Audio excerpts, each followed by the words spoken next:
Aloha, everybody. This is Cathy Bilsky, the Quantum Leap Let Light Unite show on UPRN Radio.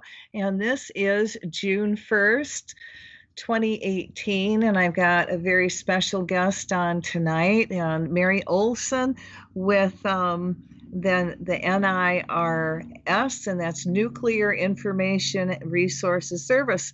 So, yep, we're going to talk about radiation. We're going to talk about what's happening in the United States with the nuclear. So, heads up, everybody. Welcome, Mary. Thank you for joining us tonight. Thank you so much for welcoming me. I'm thrilled to be here. Well, I know you have a lot of catching up to do. A lot's going on. What I want to do really quick is get the radiation report out of the way. And this is written by Bob Nichols. He compiled it. So I'm going to start at the highest radiation, the city with the highest radiation, and then I'm going to go to the lowest. And there are lower, but we're going to stop at this one point. All right, so we are going to start with the highest radiation level in the United States. It belongs to Colorado Springs, and they're over 31,000 rads, 31 million. Yeah. I bet you they would wish it was only 31,000. Raleigh, North Carolina, over 27 million rads. Little Rock, Arkansas, 27 million rads. Portland, Maryland, over 25 million rads. Navajo Lake, New Mexico, 25 million rads. Spokane, Washington, over 24 million rads. And yes, I'm rounding this all up. St. George, Utah, 22 million. Fresno, California, close to 23 million. Riverside, California, 22 million. San Diego, California, 22 million.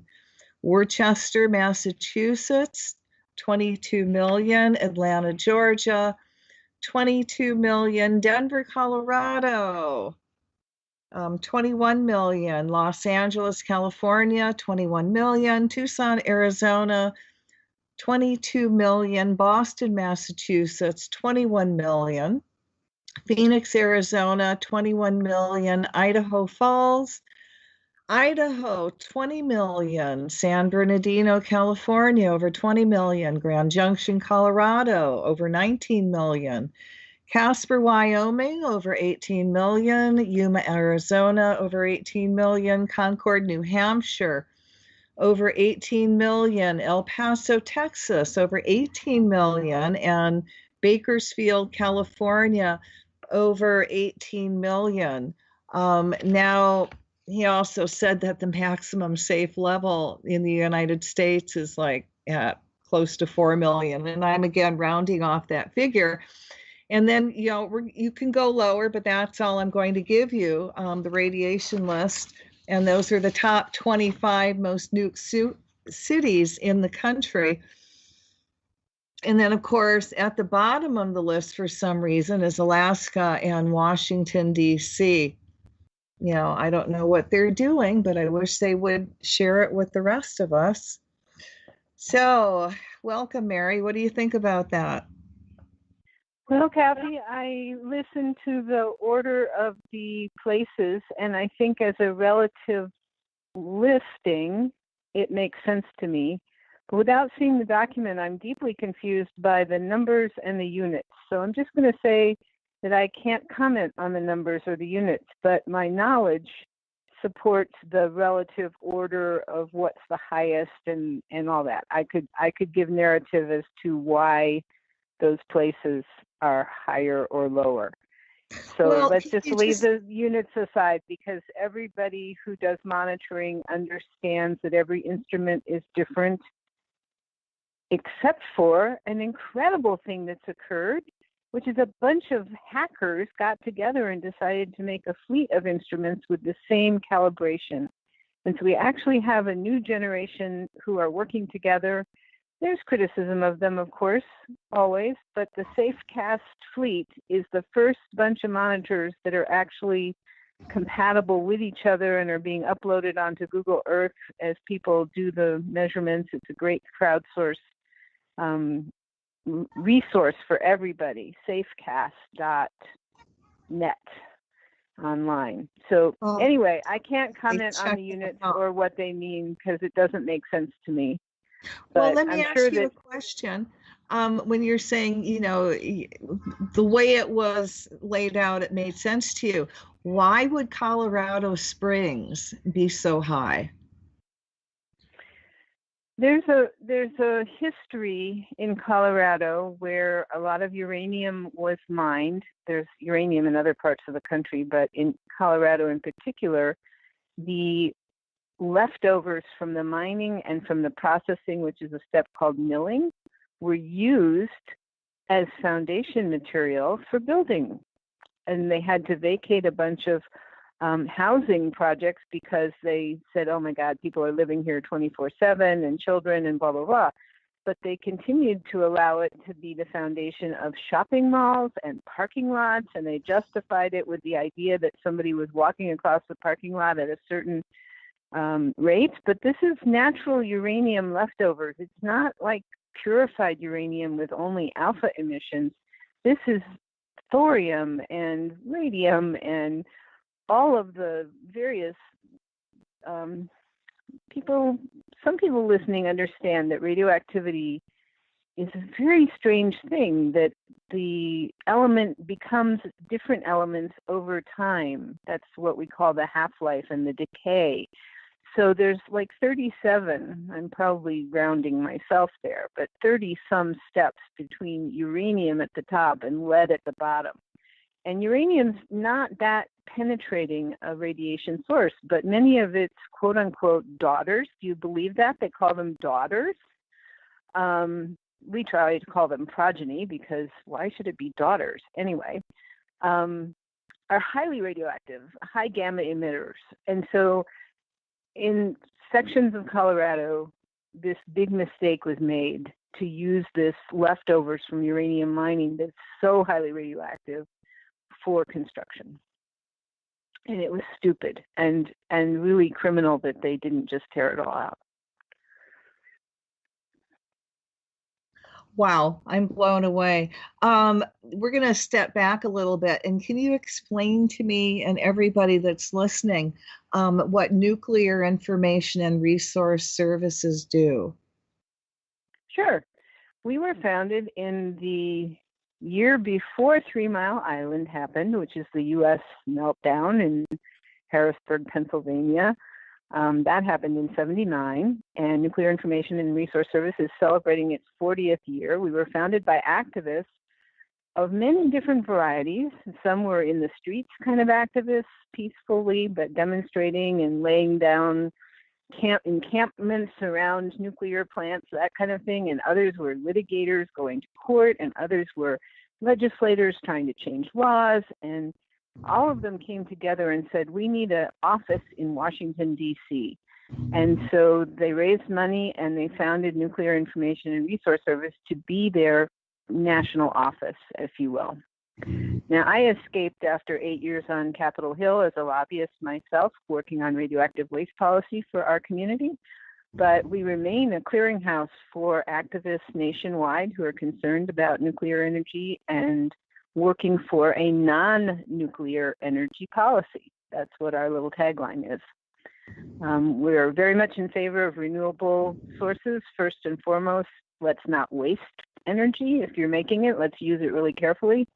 And let's not need it by building beautiful buildings that are designed to be highly efficient. Then you go to solar and wind and appropriate hydro and other geothermal sources, and hopefully eventually phase out all the big generators that are creating so much terrible waste, whether it be coal or nuclear or gas, all of them. We don't need them. So that's our organization's dedication, is to a carbon-free, nuclear-free future.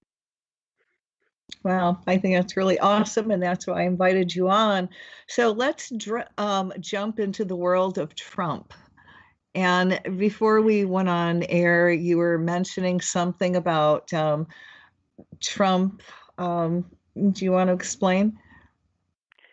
Well, yeah, let's give it a little bit of context before we jump to what happened today. There are nuclear reactors in the United States, 99 of them still operating. When the organization I work for, Nuclear Information Resource Service, was founded, there were over 400 projects that had names and sites. And just before that, President Nixon was saying, we're going to have 1,000 reactors by the year 2000. So, the fact that there's 99 is a small number compared to the original scope of the plans that the nuclear industry had. And they've come down because reactors don't last that long. The intense heat and radioactivity causes metal to fail. You can't just order a power plant that is falling apart to continue to function. And so reactor owners are actually prudent and not wanting meltdowns, and they've been closing reactors. Well, some people who are ardent believers in this as being the future still, even though there's been all of these terrible demonstrations of why this technology fails so well, they wanted to bail out nuclear because it is so much more expensive than wind. And so they went to, with Trump's backing, the first thing they did was to go to the Federal Energy Regulatory Commission, or FERC, and ask to have special rates put in place because coal and nuclear were dependable, reliable sources of power, and we couldn't do without them.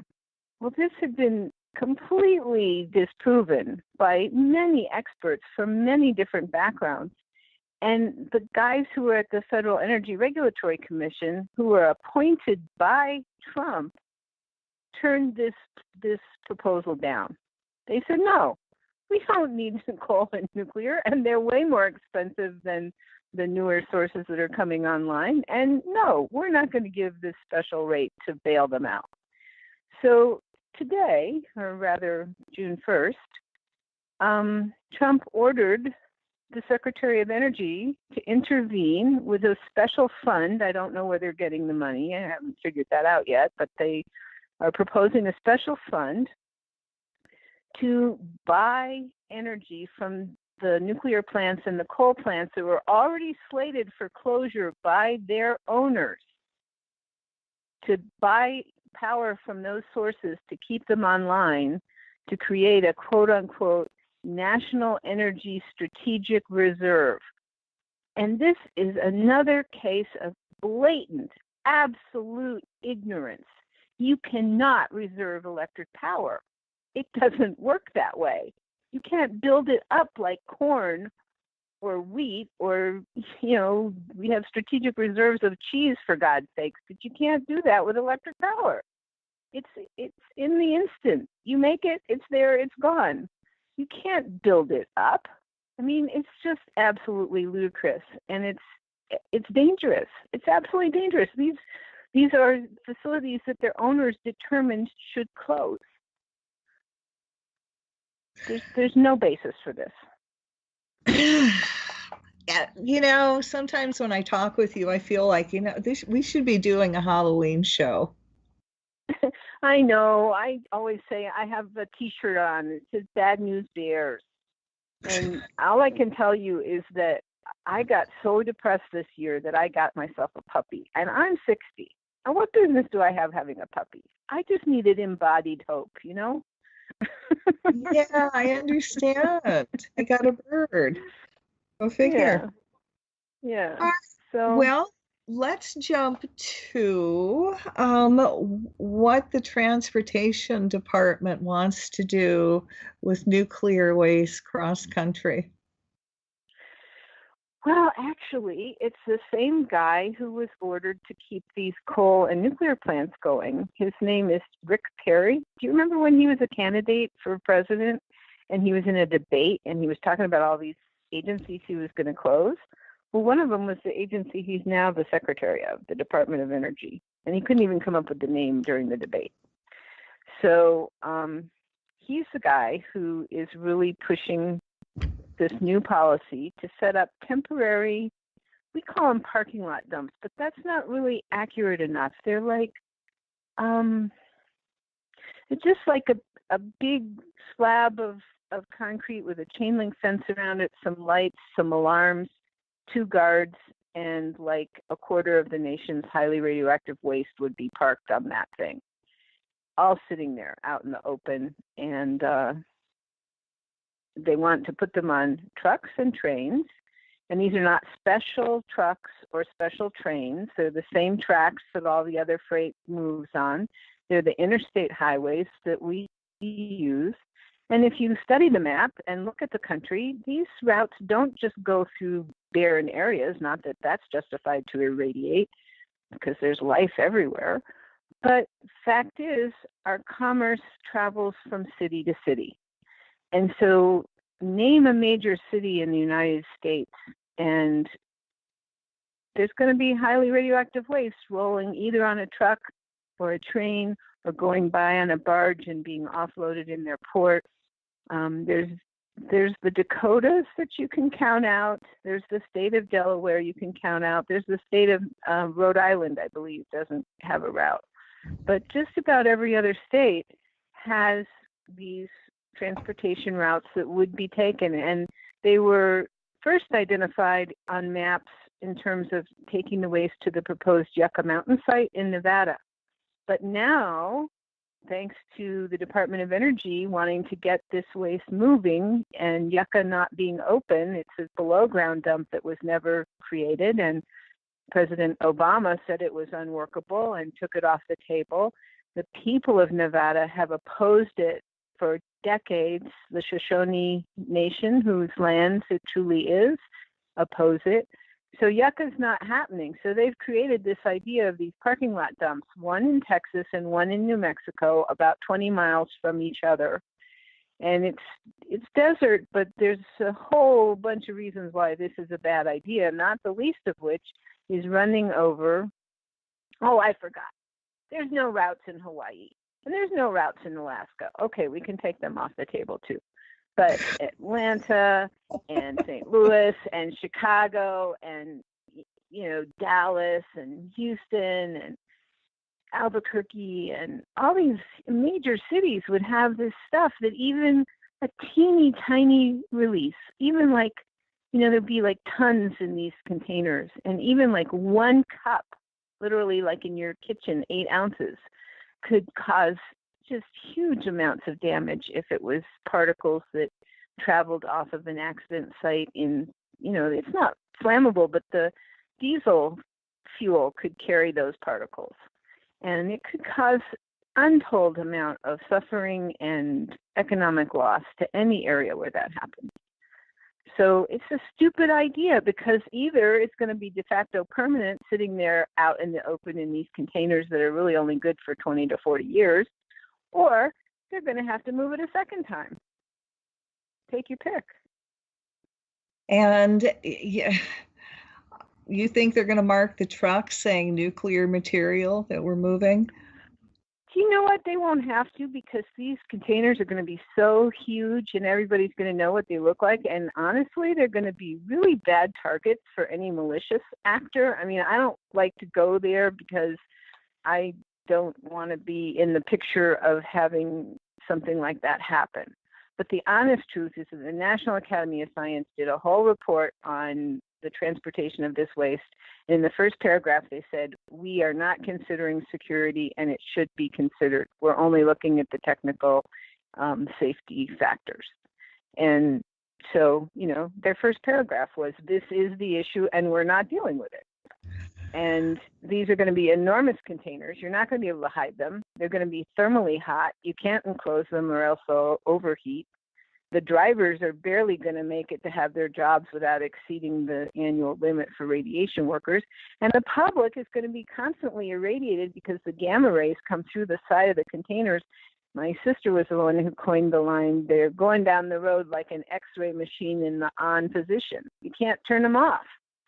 And people are going to be getting little bits of stuff even without an accident, because the gamma rays just come right through.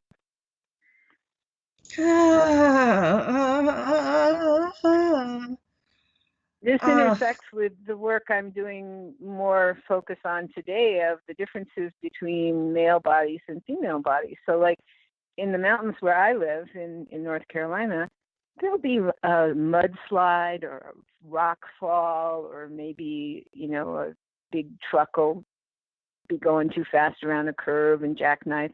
For whatever reason, you can find yourself sitting on the interstate for 2 hours. And it's not necessarily a scenario in which the nuclear shipment is in the accident. They're just sitting in this traffic. So you're sitting in your car, and if you have the window open in the summertime, you're getting the radiation. And it's the equivalent to 2 chest x-rays an hour at 6 feet away from this thing. It's not trivial. And if you're a woman, even an adult woman, has a 50% higher chance. It may be a small chance, but nonetheless 50% higher than the man sitting on the other side of the thing in the other car. So a man gets a dose, a woman gets a dose. A woman has a 50% higher chance of getting cancer from that incident.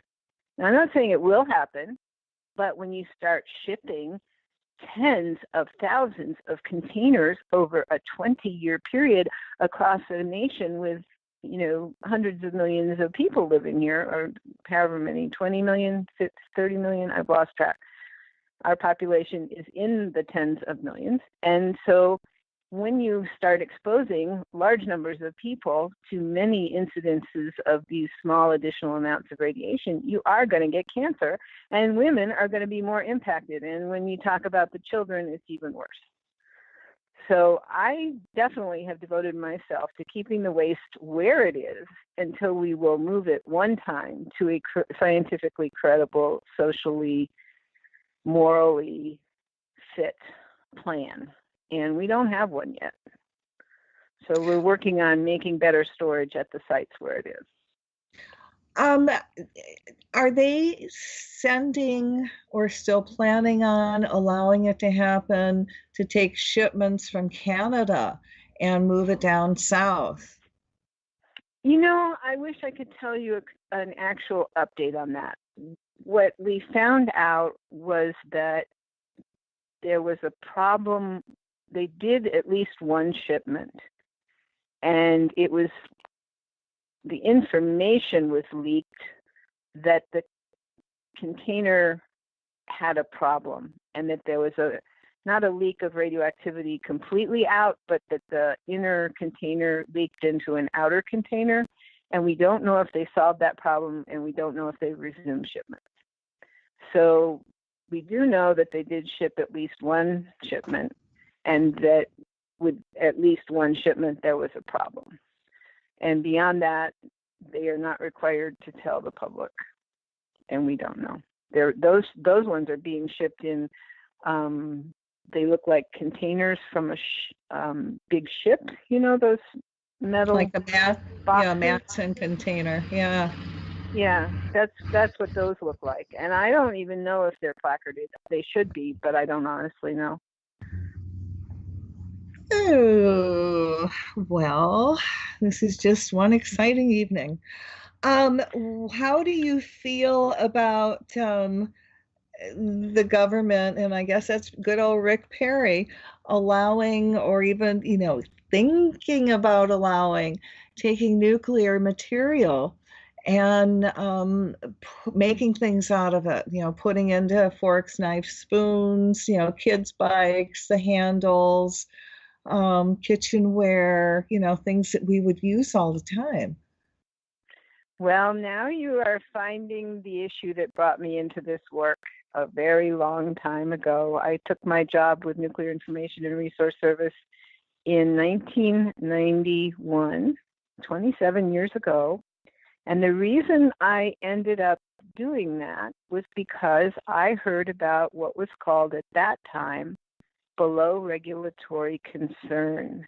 In other words, the Nuclear Regulatory Commission determined there was some amount of radioactivity it didn't care about.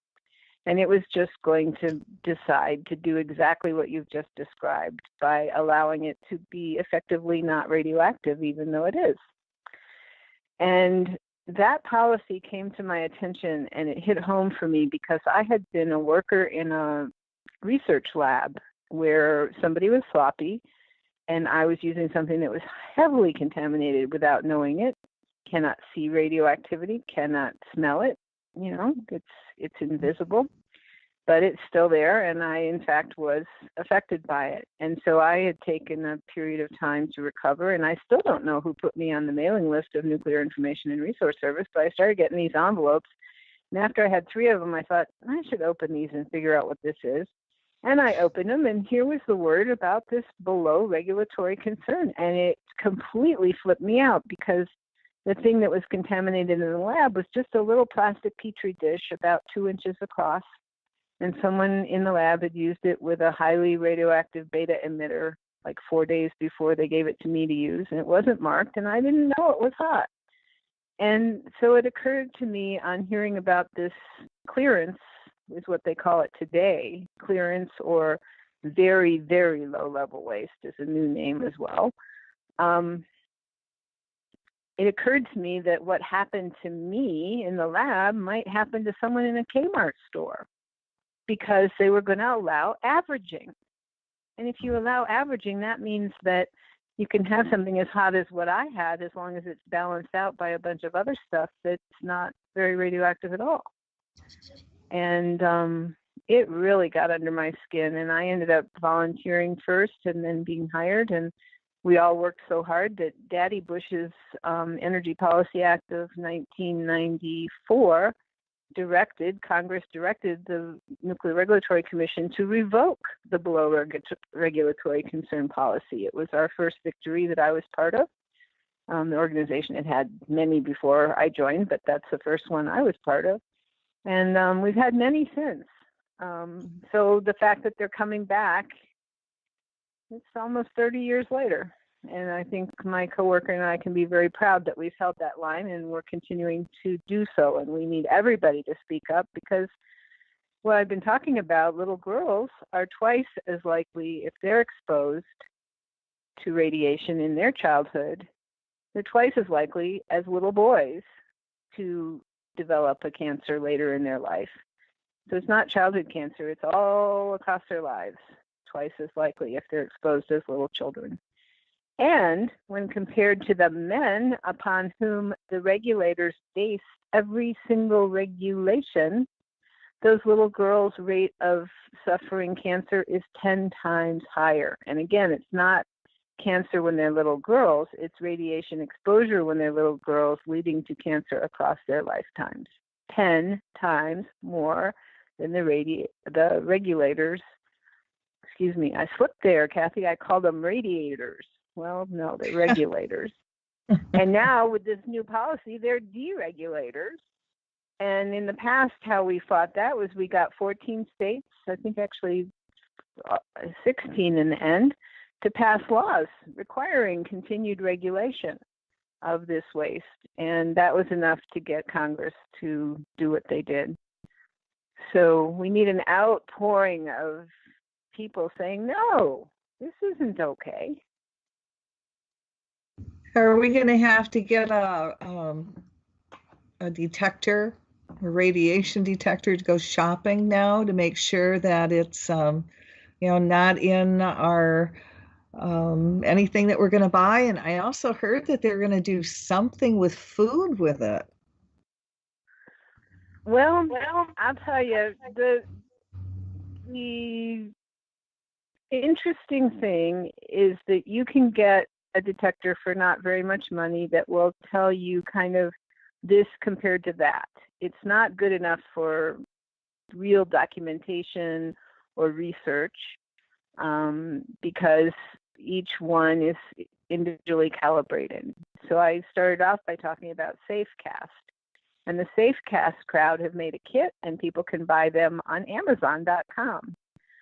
There's other detectors available there, but my favorite one is the International MedCom, which is at medcom.com. I'll give them a pitch because they've been at it for a very long time. They're less expensive than the SafeCast, but they are generally comparable to the SafeCast. And I think people should have them. Absolutely. It's a crime that we have to have them, but it's a very perfect crime, since you can't tell without the detector whether you're being exposed. Yeah, I know. It's a little scary, that's for darn sure. I don't And know if I 'cause mentioned. Yes, go ahead. I'm sorry. I just wanted to add that the detector doesn't help you with radioactivity in liquid. There's a lot of places that the detector falls short. So it's not a perfect solution either. But it's better than nothing, I think, if you have a concern. Yeah, welcome to 2018, huh?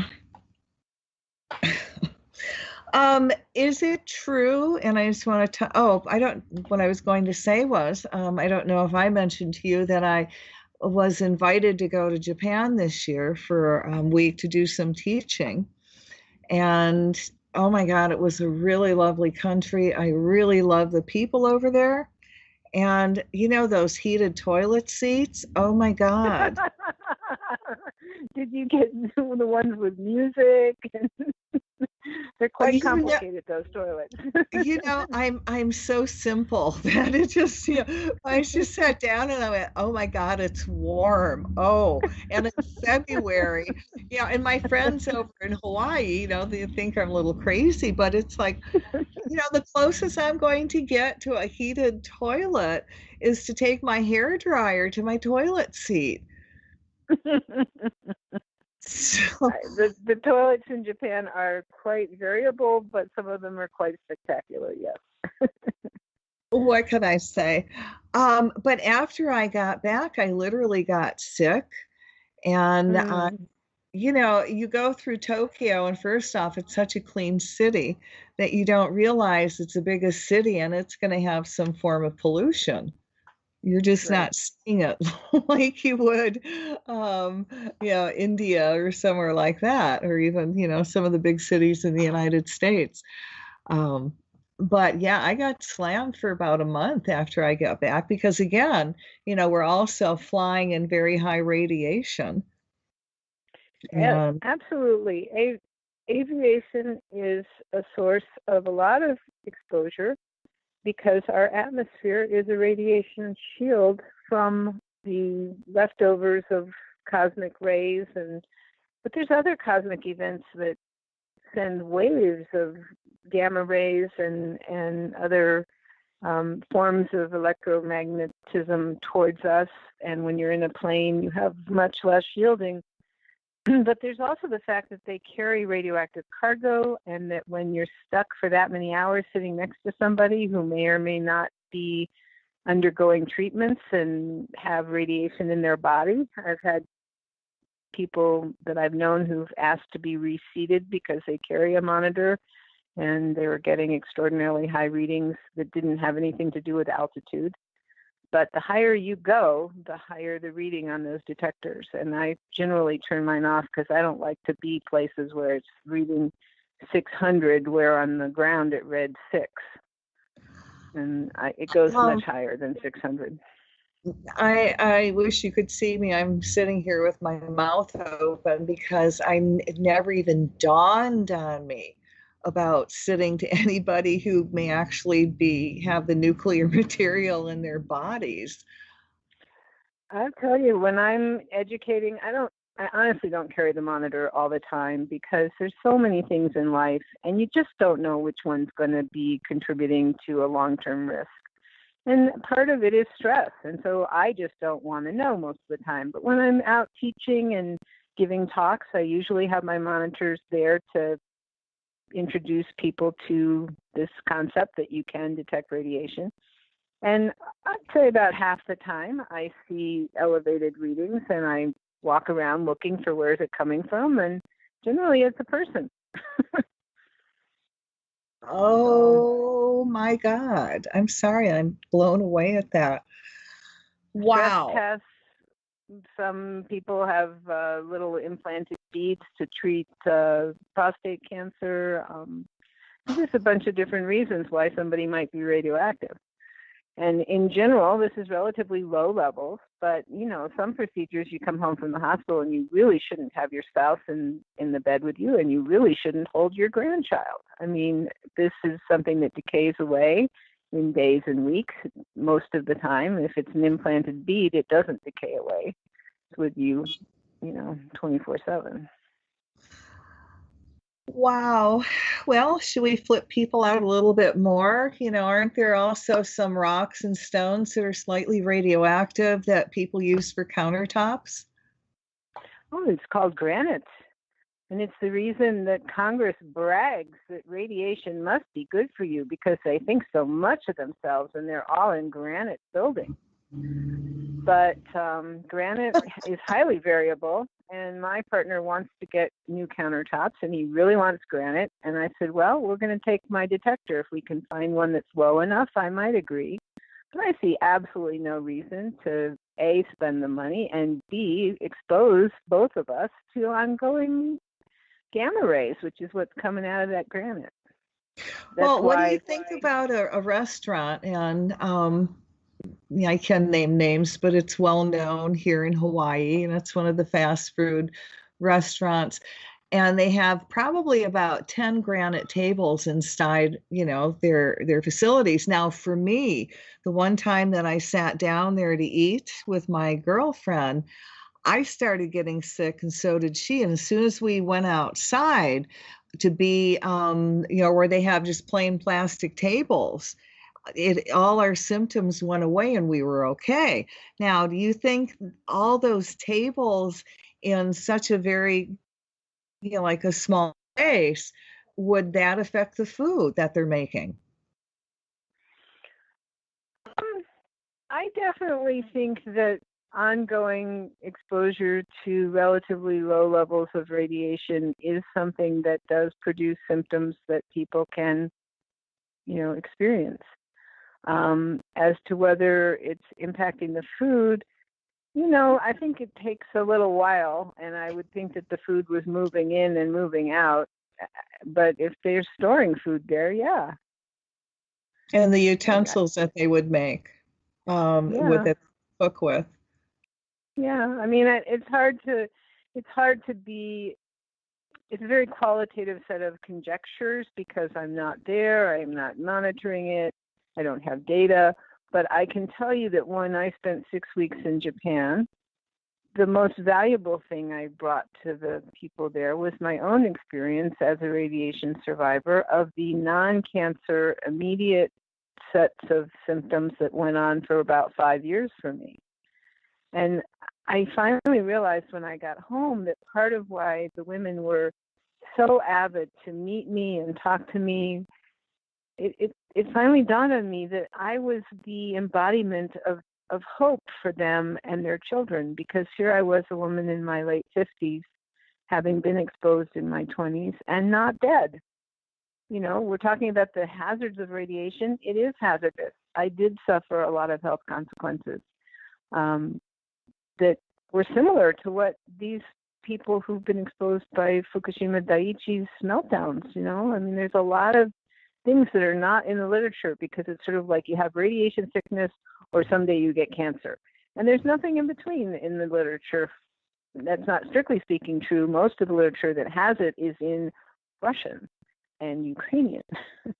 So it's from Chernobyl and not translated. So there's a big disconnect. So in the Western literature, the English literature, you either get radiation sickness or you get cancer, and there's nothing in between. And that's absolutely false. So anyway, I was so pleased to be able to give these women hope because, life is short no matter how long it is. And in this life, there are things that are beautiful and precious, and our children are among those things. And for them to be able to carry the idea that maybe their children would survive this was a very important thing.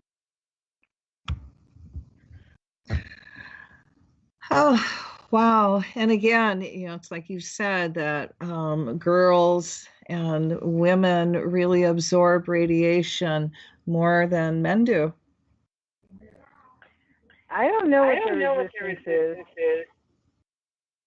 I think evolutionarily it makes sense that maybe they were out in the sun more as hunters, and we as the ones tending the children and gathering the berries and the seeds were more sheltered under shade. I don't know. I have no idea.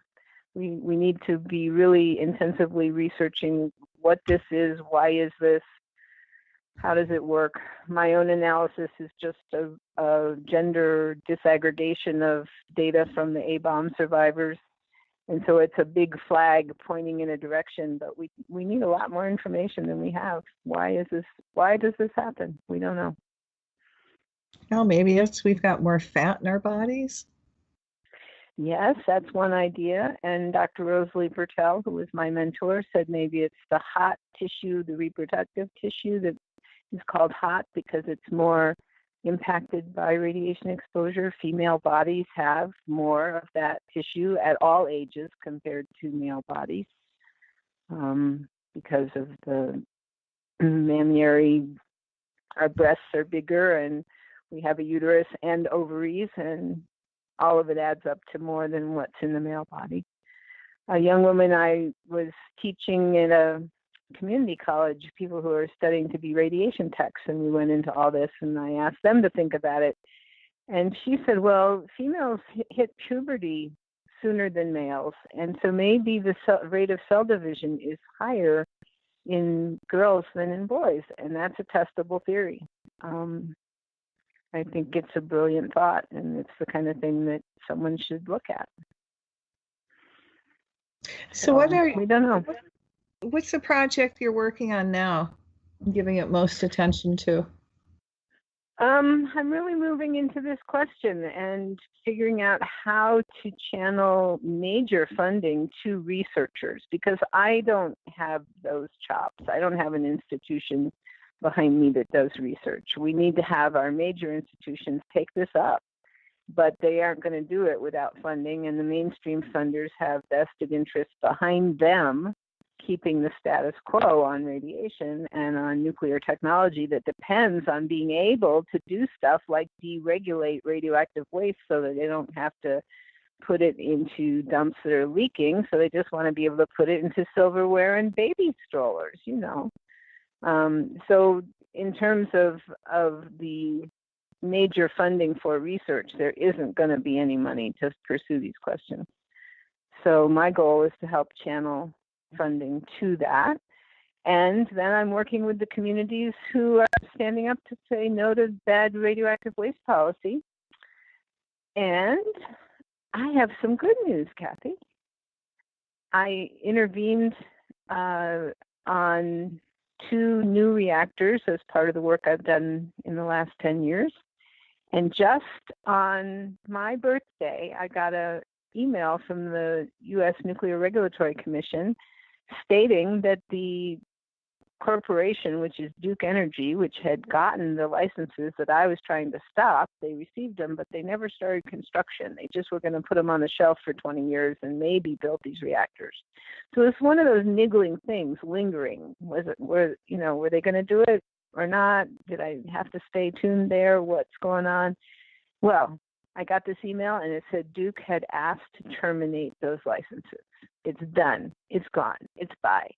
And this is really, real wonderful news because they wanted to build them in a part of the cypress swamps in Florida that's still pristine, where some of the clearest water in the world is, it cycles through that area. And there's so many, you drive down these little sandy roads and an eagle flies out. And there's manatee, and it's just a beautiful area, and they did not need to put 2 nuclear power plants in there. So congratulations. It's very good news. Yeah, and it's that nice of spirit to give it to you on your birthday. How synchronistic. It was, and I'd kind of been waiting around to, girls need permission. We're raised in a society where we're told that you have to wait until someone says it's okay. And here I am trying to change my work to work more on this radiation issue. And I was kind of waiting, and asked myself, why am I waiting? And I thought, oh, it's that thing about permission. So synchronistically, I'm feeling like I'm getting that. It's nice. Definitely. Aren't you also working a lot with the Native Americans out west that are fighting the uranium mines? Clean Up the Mines campaign has made a little bit of an intersection, and I think it's growing, to also fighting this nuclear waste transport and the parking lot dumps in New Mexico and Texas, because they recognize that it's all connected.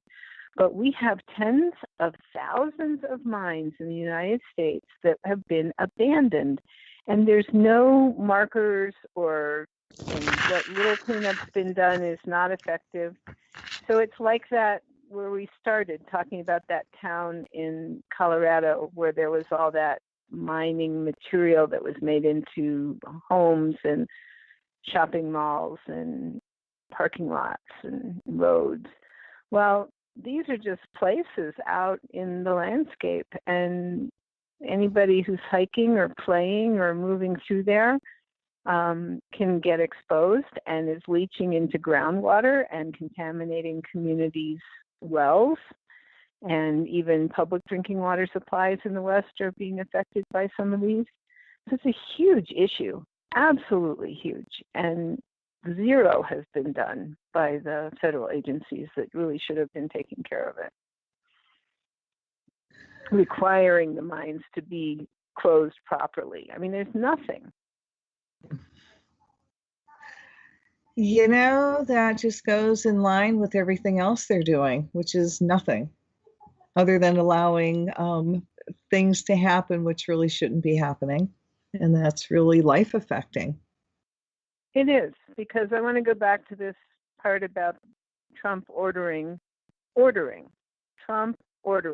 Secretary of Energy to require nuclear power plants that were slated to close by their owners and the federal regulator, which is not an agency that we love. Believe me, we do not love the Nuclear Regulatory Commission, but it is their job to determine what is to operate under their license and what does not qualify, right? And so these were decisions made by the regulator and the owners to close. And now Trump is ordering that they stay open. And this is a clear and present danger, because these facilities are limping, you know, they're on their last legs, many of them, having major safety related issues that will cost hundreds of millions of dollars to resolve. And if they're operated without resolving them, have a greatly increased chance for things like 3 Mile Island, Chernobyl, Fukushima Daiichi. This is very bad. So, well, you can put it right up there with insane, right? I don't know. I think there's something going on here that I would call it insane, but I think it's criminal. Well, their actions are, well, all right, we'll call them criminally insane. How's that? The combination goes really well, because what their actions are, you know, they've got to be insane even to put it into, even to think about doing stuff like that. And, you know, criminal, well. A friend of mine who had been working on domestic violence before she found out about nuclear stuff told me that the charge is depraved indifference to human life. That's what a wife beater is charged with. Depraved indifference to human life. And I suppose there's husband beaters who are also charged with that. I shouldn't be assuming it only goes one way. But the point here is that we have a situation that is depraved in its indifference to human life and every other kind of life. It's not just human beings that get sick from this stuff. So I'm not willing to just say they're crazy. It's worse. No, I agree. That's why I like, you know, the combination of criminally insane. Yep, I'll go there. And I get it. A lot of people are ignorant. They don't have an inkling about this stuff, and they don't need to have an inkling about it until they suddenly are in a situation where they may never be able to go back to their home. I met people in Japan who will never be able to go back to their home. I met a young woman who was 17 years old who'd been evacuated from an area around the Fukushima Daiichi reactors during the peak of the accident. She was living in temporary housing 5 years later because she was waiting, because no one under the age of 18 can go into the exclusion zone, which is good policy. But she needed to go in to say goodbye. She wanted to say goodbye to her home. So she was waiting in temporary housing until she turned 18. I mean, these are tragedies, and they don't need to be repeated. We have better alternatives that are less expensive, which means to build and to deliver, which means that people can make more money. If this guy's about money, why the hell is he not paying attention to the fact that wind comes in at 3 point something cents per kilowatt hour, whereas it costs you 12 cents and up from that to do nuclear? I mean, you can make a killing if you do wind. Why is he not getting this? So I don't get it. Why isn't he giving a lot? A lot of it he doesn't choose to. And I really think that he's Putin's puppet, and Putin's telling him what to do and how to destroy the country from within, because all I can do is step back and go, look at his actions. Now, why in the world would somebody do that to their own country? Well, you raise an interesting point, and we're a nonpartisan organization, and I am speaking about policy when I talk about being criminal and criminal insane. It's not Republican versus Democrat. And it was Democratic Congresses that built the reactors in the 70s and 80s in the United States. So it's not about party. But I do think you have an important point, because it's been well documented and disclosed and confirmed that the United States intentionally set out to economically ruin the Soviet Union through the production of nuclear weapons. The Cold War arms races was about spending oneself into the ground, and the U.S. won. So turnabout seems to be where we are. Putin's pretty determined to do paybacks, I think. I mean, I don't know the man. I'm just conjecturing, but it sure looks like it. I have to agree with you. So do you accept volunteers to help you? Sure. I work with people at hand and also remotely. I had an intern all the way from Netherlands who we worked by phone and email.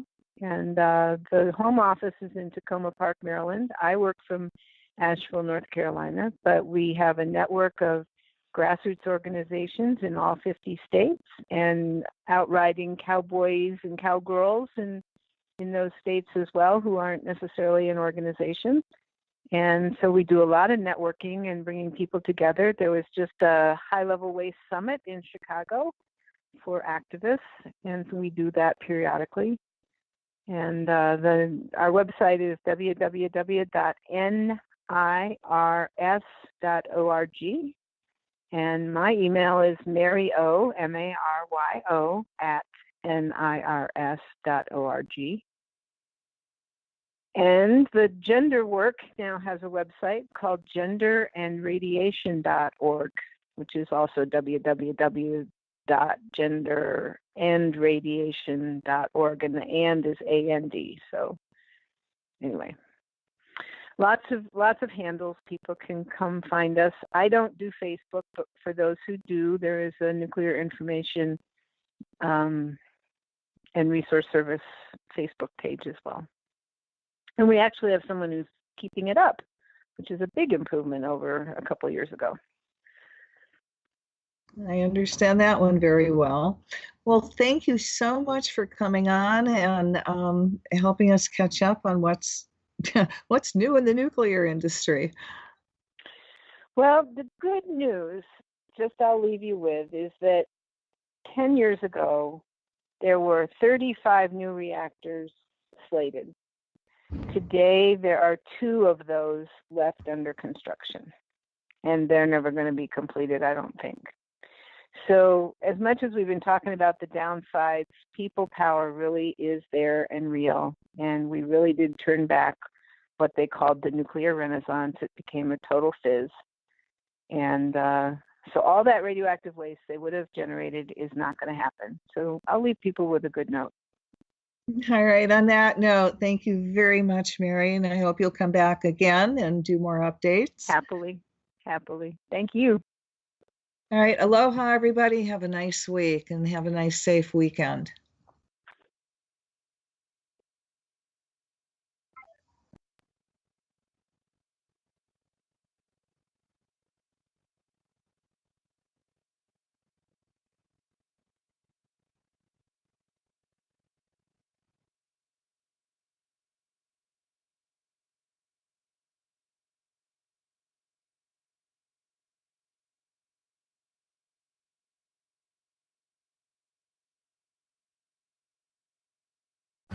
There's a reason Craftsman tools have been around for over 9 decades. It's because their solid reputation is built on trust. They've been trusted to be in the hands of the home improvement weekend warrior and the pro who knows these tools will be there day in, day out. After all these years, Craftsman tools have been in garages and toolboxes all across the country. They're finally coming home to Lowe's.